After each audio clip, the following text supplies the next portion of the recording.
મિત્રો અરવિંદ ભોજાણી તમારું માનવ ક્લાસીસમાં ફરી હાર્દિક સ્વાગત કરું છું.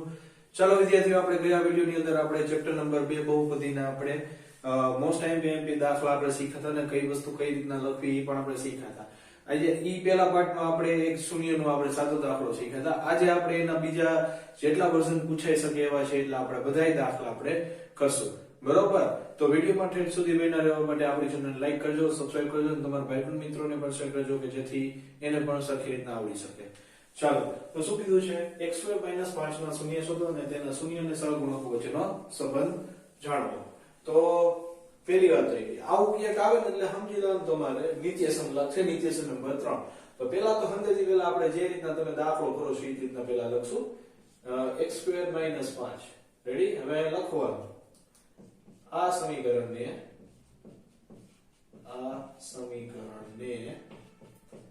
ax2 + bx + c સાથે સરખાવતા.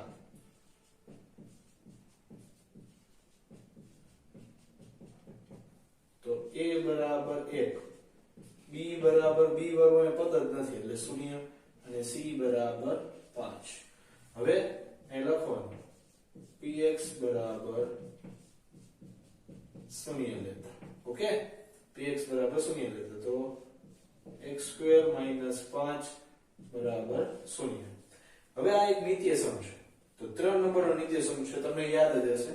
તો x નું x2 નો વર્ગમૂળ x થશે અને 5 નું વર્ગમૂળ √5 થશે. રેડી? બરાબર 0. તો x માઈનસ એકવાર પ્લસ માં લખો ને એકવાર માઈનસ માં લખો. રેડી? ચાલો, તો હવે બેયને શૂન્ય તમે આપી દેશો તો x - √5 બરાબર 0 અને x + √5 બરાબર 0. તો x બરાબર √5 અને x બરાબર -√5. રેડી? તો આને આલ્ફા લઈ લો અને બીટા લઈ લો. તો શૂન્યનો સરવાળો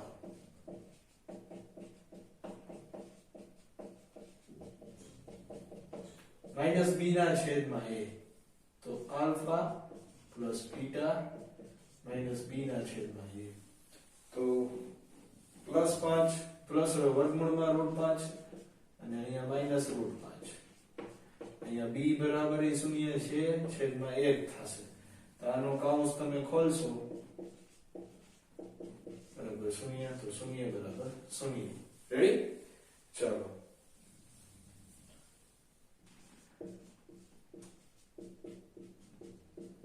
શૂન્યનો ગુણાકાર. રેડી? c ના છેદમાં a. આલ્ફા બીટા અને c એટલે કે 5 ના છેદમાં 1. રેડી? તો √5 ઈ પણ માઈનસમાં, સોરી અહીંયા માઈનસમાં 5 લખવાના. તો અહીંયા માઈનસમાં થશે √5 ગુણ્યા -√5. તો અહીંયા -5. તો √5 ગુણ્યા √5 કરશો તો 5 થશે, ઈ પણ માઈનસમાં. રેડી? આ દાખલો આવી રીતના થાય. હવે બીજો તમારે એક્ઝામ્પલ માટે બીજું તમારે શીખવું હોય તો આવો તમે આ વાળો દાખલો તમે ટ્રાય કરી શકશો. રેડી? આ આવી રીતના છે. આના શૂન્ય શોધો અને એના શૂન્ય અને એના સહગુણકોનો સરવાળો કરો. આવી રીતે સેમ ટુ સેમ. તો તમને આવડી જશે. બરોબર? તો ચાલો સ્ક્રીનશોટ મારી લો. ચલો વિદ્યાર્થીઓ, અત્યાર લગીમાં આપણે બે પેટર્નના જોઈ ગયા. આ ત્રીજી પેટર્ન તમારે 4u² + 8u ના શૂન્ય શોધવાના છે. બરોબર? 4u² + 8u. અહીં લખવાનું px બરાબર આ સમીકરણને ax² + bx + c સાથે સરખાવતા. રેડી? c સાથે સરખાવતા. તો a બરાબર 4, b બરાબર 8, c બરાબર 0. કેમ? કેમ કે અચળ પદ છે જ નહીં એટલે. તો એ લખો px બરાબર 0 લેતા. રેડી? તો 4u² + 8u બરાબર 0. હવે જો આવી રીતના જ્યારે તમારે આવે ત્યારે ખાસ ધ્યાન રાખવું પડશે તમારે. પહેલા તો જો આમાંથી કોમન નીકળશે, પહેલા કોમન કાઢો. for u કોમન નીકળશે એટલે u plus 2 અહીંયા વધશે બરાબર 0. રેડી? અહીંયા સોરી અહીંયા u આવશે, અહીંયા u અહીંયા u. હવે આ શૂન્ય જે છે આને પણ લાગશે અને આને પણ લાગશે. ખાસ કરીને બેઝિક વાળા ધ્યાન આપજો. જો ઈ લોકો તમે લોકો અહીંયા આ જગ્યાએ મિસ્ટેક કરો છો. તો for u બરાબર 0 અને u plus 2 બરાબર 0. u બરાબર 0 ના છેદમાં 4 અને u બરાબર ઓલી સાઈડ જશે તો -2. તો u બરાબર 0 અને u બરાબર -2. રેડી? ચલો હવે શૂન્યનો સરવાળો.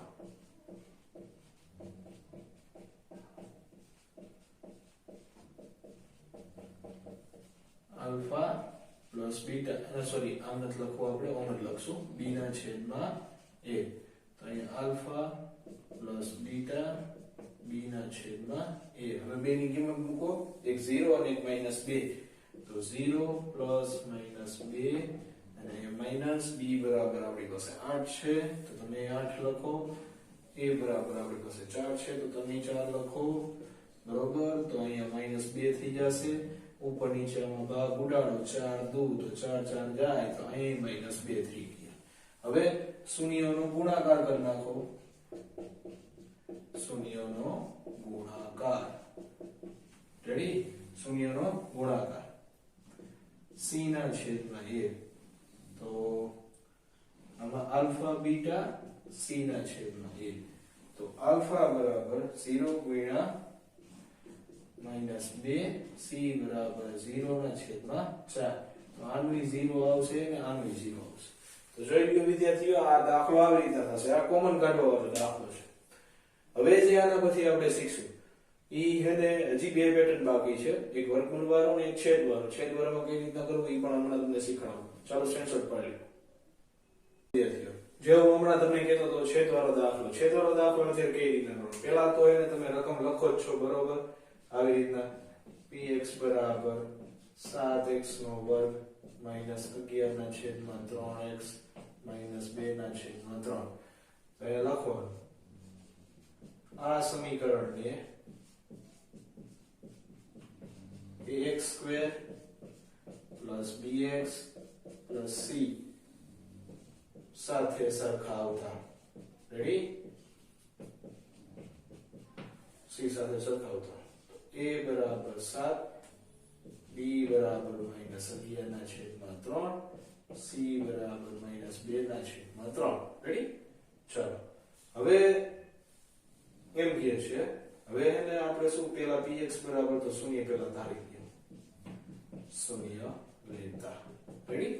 હવે 7x નો વર્ગ -11 ના છેદમાં 3x -2 ના છેદમાં 3 બરાબર 0.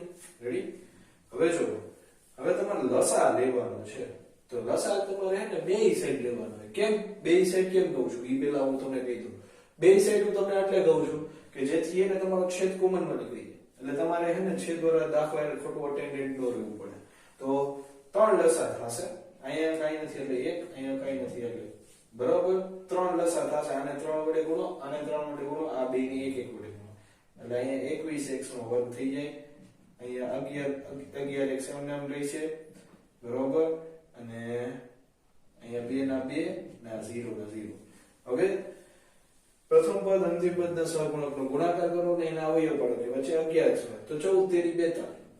14 માંથી 3 જાય તો મળે ને -11. બરાબર? તો 21x નો વર્ગ -14x પ્લસ 3x -2 બરાબર 0. હવે બબે ની જોડી બનાવવાની છે. તો હવે એમાં કોમન કાઢો તો આ બે માંથી કોમન નીકળશે. 7x અહીંયા વૈધા 3 અહીંયા -2 પછી અહીંયા પ્લસ ના પ્લસ કાઈ કોમન નથી નીકળતું એટલે 1 લખો. 3x - 2 બરાબર 0. હવે સરખા વાળા લખી નાખો. 3x - 2 7x + 1 બરાબર 0. તો બેને 0 0 આપી દો. તો તો 3x - 2 બરાબર 0, 7x + 1 બરાબર 0. હવે 3x બરાબર -2 ઉડી જશે તો +2 થઈ જશે અને 7x બરાબર -1 છે. રેડી? હવે x બરાબર 2/3 ને x બરાબર -1/7. તો જોઈ લો શૂન્ય આવી ગયા. હવે અહીંયા લખી દો બધા તમે દાખલો લખી. સાચી કસોટી અહીંયા આવશે. શૂન્યનો સરવાળો. ઓકે, શૂન્યનો સરવાળો -b/a alpha plus beta minus b/a 2/3 plus minus minus direct કરી નાખું -1/7. હવે b બરાબર આપણી પાસે -11/3 છે, તો આપણે -11/3 લખશું અને a બરાબર આપણી પાસે 7 છે, તો આપણે પણ 7 લખશું. હવે શું કરશું? આનો લસા લઈશું. 7 તેરી 21 લસા થશે. કેમ? તો આને 7 વડે ગુણવું પડશે અને 3 વડે. તો આને 7 વડે ગુણશો તો ઉપર થઈ જશે 14 અને 3 વડે ગુણશો તો ઉપર થઈ જશે -3/21. તો આનું આ નીચે આવી જશે. બરોબર? 3 × 7. તો આની બાદબાકી તમે કરશો. બરોબર? તો જો આ આલ્ફા લીધો, આ બીટા લીધો, એટલે અને 7 × 14. બરોબર? હા, હજી એક વસ્તુ ભૂલી ગયો. અહીંયા હેને સૂત્રના માઈનસ એવું મૂકતા ભૂલી ગયો છું. રેડી? હવે આવશે પરફેક્ટ જવાબ. 14 માંથી 3 જાય તો 11/21 થઈ જશે અને આમાં 11/21 થઈ ગયા. માઈનસ માઈનસ પ્લસ થઈ ગયા ને? તો આવી રીતના છેદવારો તમારે કરવો પડશે. મુશ્કેલી અહીંયા થશે તમને. આ એક વસ્તુનું ખાસ ધ્યાન તમારે રાખવું પડશે. હવે શૂન્યનો ગુણાકાર લઈ.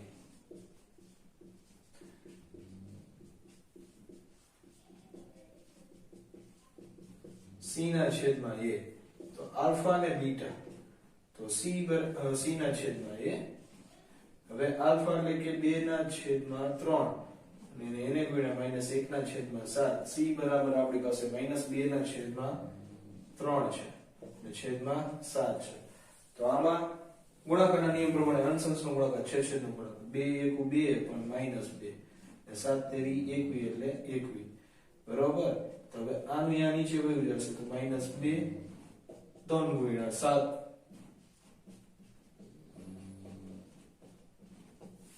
થઈ ગયું. લે આવી રીતના થઈ ગયું. તો ચાલો સ્ક્રીનશોટ પાડી લો.